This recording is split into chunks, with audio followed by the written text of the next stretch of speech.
In September 2021, Goatis and Catherine and Florian Struck, aka German Carnivore, appeared at our fence at the back garden, clearly peeking over.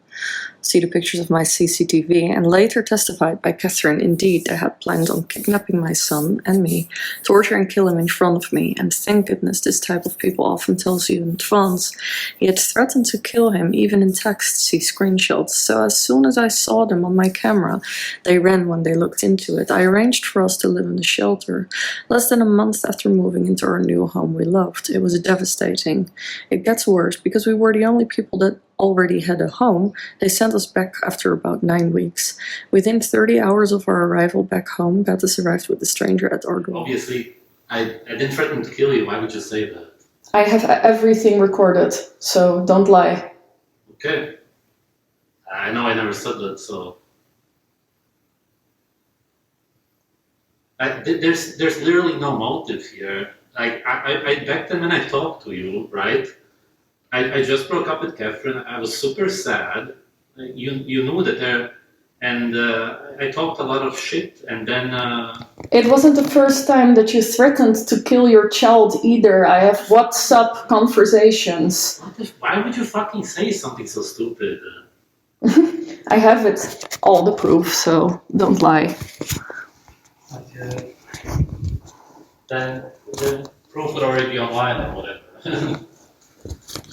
But no, that's not my style. That's your... You don't have anything, so I do, Goatis, and that's your style. It doesn't matter what you say. What does it matter? You're someone who likes to threaten and put bullshit online. Okay, it's all fine. Like, what does it matter? Quote unquote wanting to talk. Then record and only show parts of the full recording to make me seem unreasonable for quote-unquote not letting him see his son, aside from the fact it was already nighttime and he was sound asleep. This was in November 2021. I called someone for help aside from the police because the police office was too far away for them to be in time. Goatis then cried about quote-unquote being hit several times, but it scared him enough to never enter the Netherlands again. Until May 2022, it was quiet. I did not get a response he wanted to see his son if he showed to not be a risk to our safety. All he said was again, he wanted me to say sorry for everything. In his mind, he blamed me for all his failures. He had asked me to make an apology video. But the thing is with these sorts of people, even if you do the thing that's all they want, it never actually is.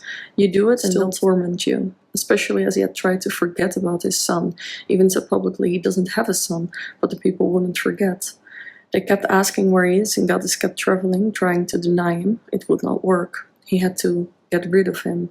So he started to become obsessed with killing him and me. He already had cut my income, so he would not be able to pay rent and eat. I found us a new home, after months of him tormenting me. But knowing he had no safe place, I could not speak out. Could not share what was actually going on instead of what he claimed. He doxed us, slandered me, started posting our son online, which he knew I never wanted, doxed my family, blackmailed, threatened, stalked, and so on. Yet I had to remain silent for my son's safety. As long as he knew where we lived, I could not speak out. He had even tried to get our son be taken into custody. So much for the man who wants to make sure everything is done naturally. But Catherine paid for him to find our new home. She hired a PI and got my mom to tell her the exact address. My mom knew we were in serious danger. She even gave our nicknames away. That same night they were there. Left when seen on camera, and he came back when him and Catherine had broken up during the time my son and I were in his shelter. That did tell us we could not stay. That time we were not home, he made videos about quitting YouTube and having nothing to live for anymore. He made it seem like it was about losing her, but the reality is the reason they even broke up was because he could not find us and was going nuts. They had promised me all kinds of safety measures, alarm buttons, help with making several reports, none of it was made real. The reality was, they sent us back home, and I was left to fend for ourselves, a woman alone, seriously weakened by years of abuse, and with severe CPTSD, having to defend not only herself against multiple people, but her infant child. I cannot begin to tell you the horrors of it. There is little in this life as tormenting as having to rely only on yourself when you know you can't defend yourself. I recently saw a video of a father protecting his daughter from her ex, who basically went to their home and let himself in without consent. The father shot him. He defended his daughter. It could have been her, the mother and father too, lives instead of his. The young man made the decision to impose on their lives, and it took his. In my country, this is impossible. I would have been okay would I have been allowed to have a gun and protect us. We are not allowed to protect our lives here. I had looked into ways of protecting us. Nothing comes close to the way it's done in America. It'd have been a clear thing. They'd have left me and my boy alone. Had I got myself such a thing, I'd be the one in jail now, today, instead of Mr. Abdullah, Marina aka Prime Bell's husband.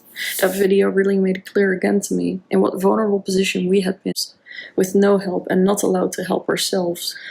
Ever since, despite all my pleas for help, they've done nothing to protect us. In actual fact, we lost our home completely, our income, our ability to live normally, our safety. None of it is guaranteed by my country. They failed a mother and child and ignored the situation completely. We are subject to luck and strength every day.